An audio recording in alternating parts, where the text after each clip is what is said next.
राजीव जी कह रहे हैं कि गोल्ड ईटीएफ के बारे में क्या करना चाहिए लॉन्ग टर्म। कह रहे हैं कि अभी तो लगातार बढ़ रहा है, लॉन्ग टर्म व्यू क्या रहेगा।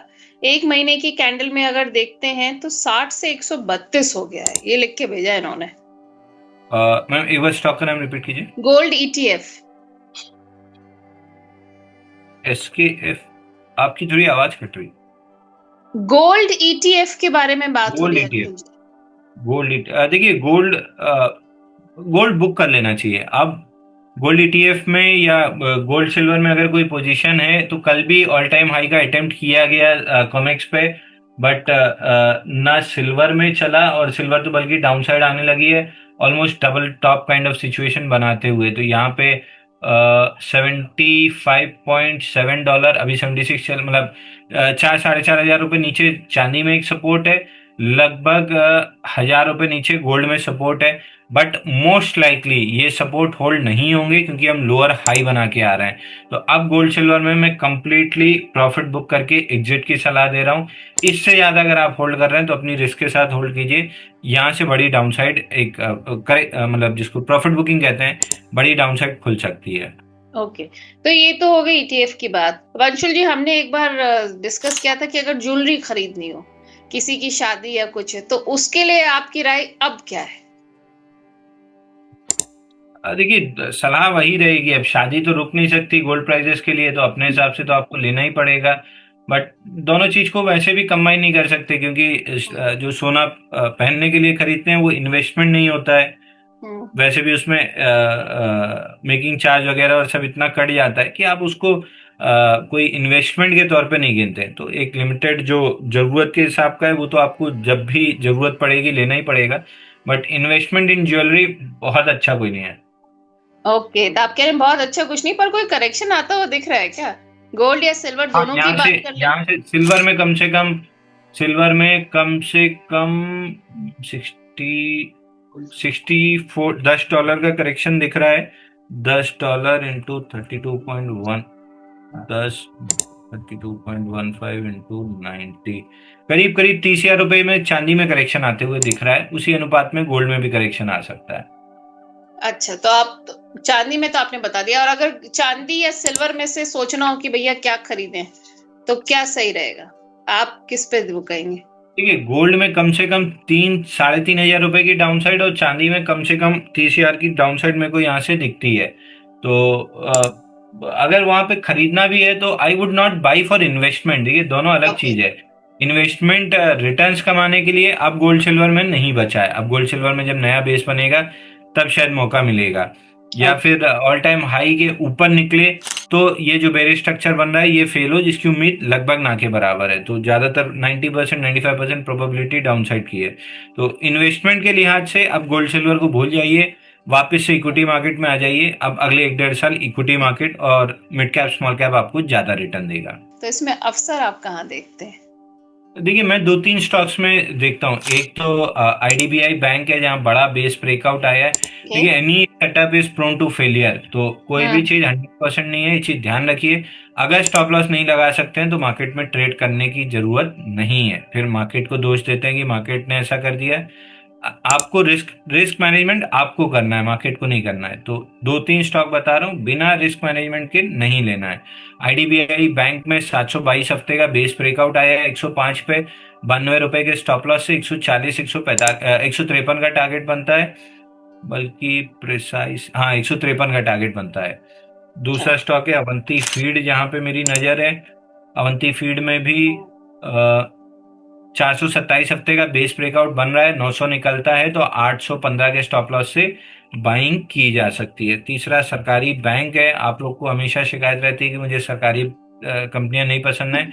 425 हफ्ते का बेस ब्रेकआउट आया है 158 पे, 158 पे ब्रेकआउट है। इसका स्टॉप लॉस आपको लगाना चाहिए कौन सा 148। बैंक है ये तो बताइए।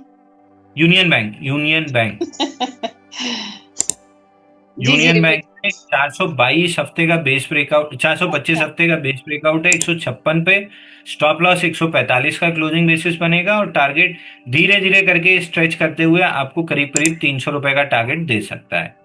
ओके, अंशुल जी, एचडीएफसी बैंक में थोड़ी गिरावट देखी गई आज, तो क्या ये मतलब एक प्राइस है जिसमें एंट्री करी जा सकती है या अभी वेट करें?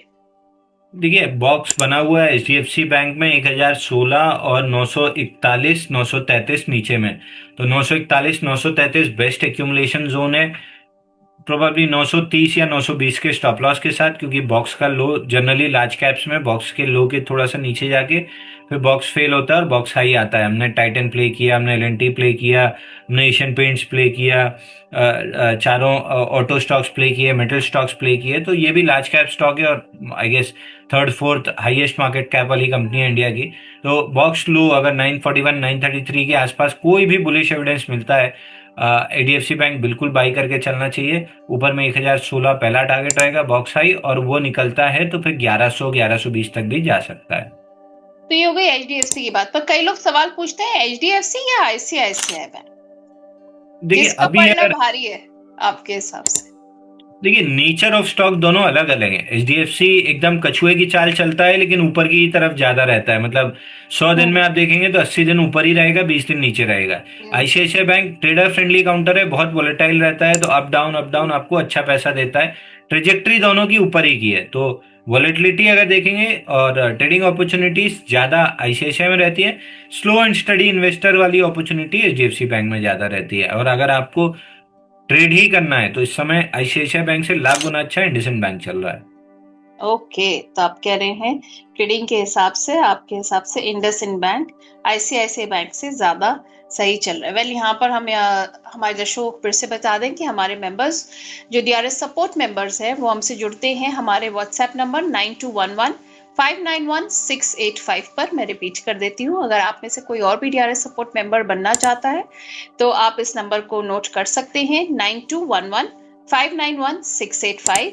और यहाँ पर हमारे डीआरएस सपोर्ट मेंबर्स को मैं एक खुशखबरी भी दे दूं कि हमारे सारे डीआरएस सपोर्ट मेंबर्स के साथ हम करने जा रहे हैं एक स्पेशल वेबिनार। वेबिनार होगा बहुत जल्द ही सैटरडे को 11:30 बजे, लेकिन कौन सा सैटरडे होगा, वो कौन सी डेट होगी, वो हम आपको पहले से ही कन्वे कर देंगे।